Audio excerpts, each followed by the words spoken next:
이번 시간에는 구의 방정식에 대한 설명을 해드리도록 하겠습니다. 구의 정의는 원의 정의와 거의 동일합니다. 단지 차이점이 있는데요. 이 구의 정의는 3차원 공간이라는 조건이 필요합니다. 구는 3차원에 있는 입체이기 때문에 그런데요. 반면에 원은 평면 도형입니다. 그래서 2차원 평면에서 라는 조건이 필요합니다. 한 점에서 일정한 거리에 있는 점들의 집합인데요. 이때 이 한 점이 바로 구의 중심이 되는 거예요. 그리고 일정한 거리는 반지름이 됩니다. 원과 마찬가지로 구의 핵심 구성 요소가 바로 중심과 반지름임을 알 수가 있습니다. 자, 생각 열기를 볼게요. 자, 오른쪽 그림과 같이 좌표 공간이라는 조건이 주어졌죠. 좌표 공간에서 한 점 C가 있습니다. 그리고 이 C점과 이 점과 거리가 R로 일정하죠. 일정한 점 Px, Y, Z가 있을 때 이 R을 X, Y, Z로 나타내어 보자인데요. 이거는 두 점 사이의 거리 구하는 공식을 이용하면 됩니다. 한번 써보세요. 자, 여기서 R은 CP의 길이가 되겠죠. 그럼 두 점 사이의 거리 구하는 공식에서 루트 x-5의 제곱 플러스 y-2의 제곱 플러스 z-4의 제곱으로 나타낼 수 있음을 알 수 있습니다. 자, 구의 정의 다시 한번 볼까요? 공간입니다. 3차원 입체, 3차원 공간에서 한 점 C로부터 일정한 거리에 있는 점들의 집합 P, 점 P의 집합을 우리는 구라고 합니다. 그리고 점 C를 구의 중심, 그리고 선분 CP를 구의 반지름이라고 합니다.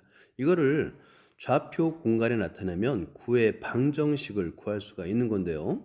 좌표 공간에서 점 C, 자, 여기서 이제 A, B, C로 주어졌죠. 그리고 반지름의 길이가 R인 구의 방정식을 한번 구해 보도록 하겠습니다. 자, 오른쪽 그림을 참고하면 됩니다. 한 점 C, 정점이죠. 그리고 구 위에 한 점을 P, X, Y, Z로 했을 때 그 거리가 R로 일정하다라고 했잖아요. 그걸 표현하면 되는데요. 구 위에 한 점을 P라고 합니다. 그러면 CP는 R이 되기 때문에 위에서 구한 것처럼 두 점 사이의 거리 구하는 공식을 이용하면 루트하고 이렇게 공식을 만들 수 있고요. 루트가 있으면 불편하죠. 그래서 양변을 제곱하는 겁니다. 그러면 구의 방정식을 만들 수 있는 거예요. 자, 특히 중심이 원점이면 구의 방정식은 좀 간단합니다. 중심이 원점이고 반지름의 길이가 R인 구의 방정식은 X의 제곱 플러스 Y의 제곱 플러스 Z의 제곱은 R의 제곱으로 구할 수가 있습니다. 자, 이상을 정리하면 다음과 같습니다. 구의 방정식인데요. 중심의 좌표가 ABC이고요. 반지름의 길이가 R인 구의 방정식은 x-a의 제곱 플러스 y-b의 제곱 플러스 z-c의 제곱 이퀄 r의 제곱으로 여러분들이 평면에서 구했던 원의 방정식과 비교하면 돼요. z 좌표만 추가됐습니다. 그리고 중심이 원점이고 반지름의 길이가 R인 구의 방정식은 x의 제곱 플러스 y의 제곱 플러스 z의 제곱은 r의 제곱이 됨을 알 수 있습니다. 자, 보기를 볼게요. 중심의 좌표가 주어지고 반지름의 길이가 4인 구의 방정식은 식에 그대로 대입하면 되는 거예요. x-2의 제곱 플러스 y-5의 제곱 플러스 z 마이너스 플러스죠. 그래서 z 플러스 1의 제곱은 r의 제곱 16, 4의 제곱이 됩니다. 중심이 원점이고 반지름의 길이가 2인 구의 방정식은 x의 제곱 플러스 y의 제곱 플러스 z의 제곱 이퀄 4로 계산할 수가 있습니다. 자, 문제 1번을 볼게요. 구의 방정식을 구하라 라고 되어 있고요. 중심의 좌표가 주어지고 반지름의 길이가 5라고 주어졌죠. 그러면 공식에 그대로 한번 대입해서 구의 방정식을 계산해 보세요. 중심과 반지름을 그대로 식에 대입하면 우리가 구하는 구의 방정식은 x-3의 제곱 플러스 y 플러스 8의 제곱 플러스 z-1의 제곱 이퀄 반지름의 제곱 5의 제곱이니까 25가 되겠죠. 자, 이번은 중심이 원점이고 점을 지나는 구라고 했는데요. 이 점을 대입해서 반지름 R을 구할 수 있습니다. 풀어보세요. 자, 먼저 중심이 원점이고 반지름이 R인 구의 방정식을 씁니다. 그런 다음에 2, 5, -1을 지난다는 얘기는 x의 값에 2, y 값에 5, z의 값에 마이너스 1을 대입해도 성립한다는 얘기잖아요. 대입해서 계산하면 33이 되겠고 33이 바로 R의 제곱이 되는 거예요. 그럼 R의 제곱이 33이다라는 것을 원래 식에 대입하게 되면 구의 방정식을 구할 수가 있습니다. 자, 예제 1번을 볼게요. 활용 문제인데요. 두 점을 지름의 양끝점으로 하는 구의 방정식을 구하라고 했는데 지름의 양끝점이면 중점을 이용해서 구의 중심을 구할 수도 있고요. 두 점 사이의 거리 구하는 공식을 이용해서 마찬가지로 반지름을 구할 수가 있습니다. 자, 예를 들어 볼게요. 풀이를 볼게요. 구의 중심을 C라고 하면 이 C는 선분 AB의 중점이 되는 거예요. 그리고 중점 구하는 공식에 의해서 계산하면 C의 값이 1,1,1이 됩니다. 그런 다음에 구의 반지름은 중심에서 원주, 구 위의 한 점, 즉 A점까지의 거리, AC의 거리와 같습니다. 그래서 두 점 사이의 거리 구하는 공식을 이용해서 대입하면 루트 14임을 알 수 있어요. 그러면 중심 찾았고 반지름 루트 14 구했기 때문에 그대로 대입하게 되면 구의 방정식은 x-1의 제곱 플러스 y-3의 제곱 플러스 z-3의 제곱 이퀄 14가 됩니다. 자, 문제 2번을 볼게요. 두 점을 지름의 양끝점으로 하는 구의 방정식. 위의 예제의 풀이를 보면서 중점을 구하고요. AB의 중점을 구하고 그 중점이 구의 중심이 되죠. 그런 다음에 중점부터 A점까지의 거리 반지름을 구하면 됩니다. 한번 계산해 보세요. 자, 볼게요. 구의 중심을 C라고 가정하면 C는 AB의 중점이기 때문에 중점 구하는 공식을 이용해서 어렵지 않게 C 좌표 1,-3,5를 구할 수 있습니다. 그런 다음에 이제 반지름을 구하면 되죠. 이 반지름은 중심에서 원주의 점까지의 거리, 즉 AC가 되기 때문에 두 점 사이의 거리 구하는 공식에 의해서 루트하고 계산하면 됩니다. 계산하면 루트 36이 되고 6이 되겠죠.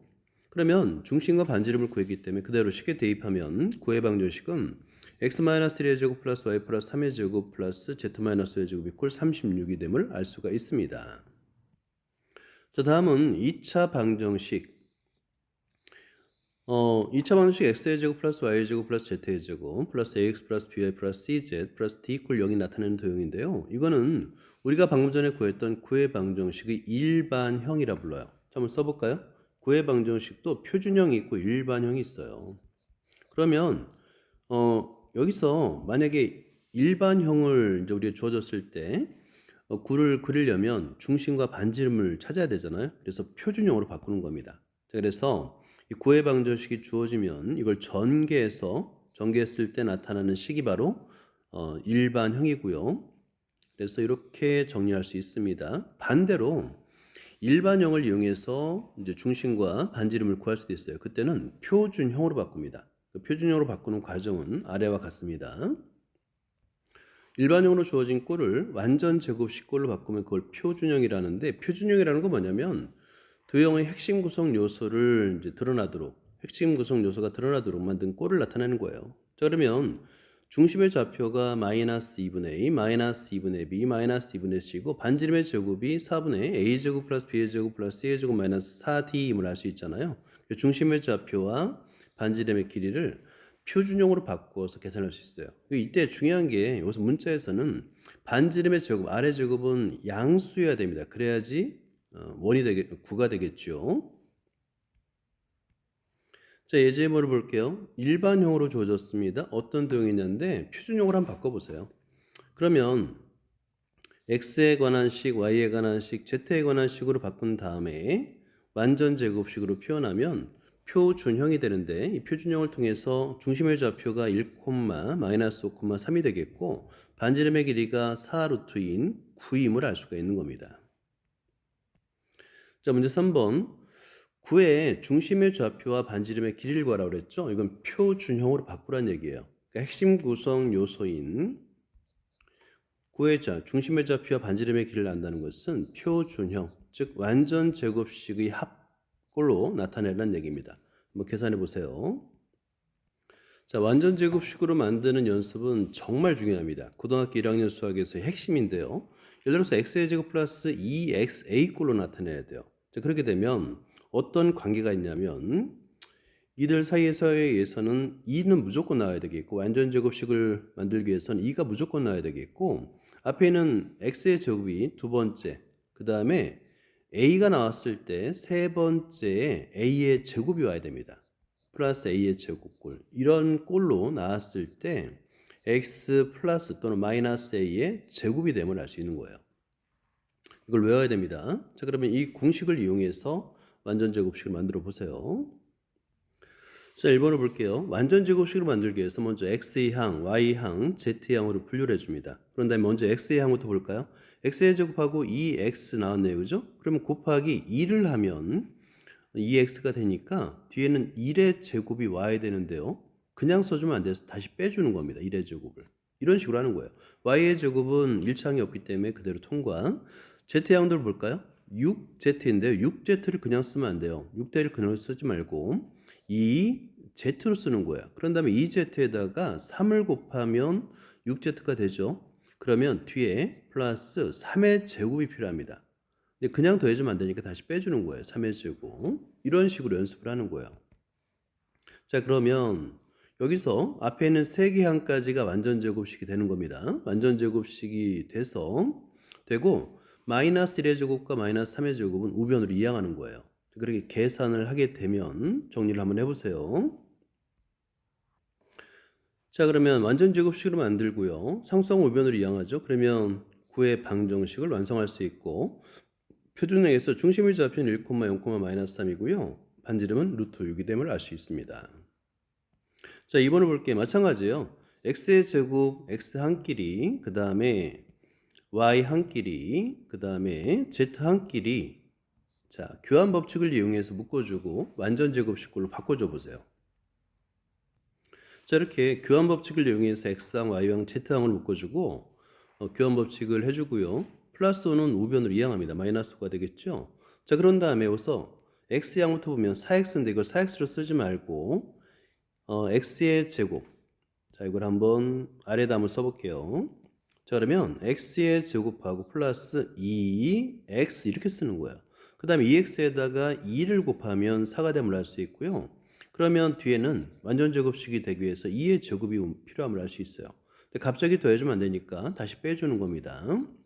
자, 이런 연습을 하는 거예요. y의 제곱 더하기 6y인데 6y도 마찬가지예요. 2y를 그냥 써주는 거예요. 그런 다음에 곱하기 3을 해주면 6y가 되니까 다음에 필요한 항은 3의 제곱이 필요한 거죠. 다시 빼주고요.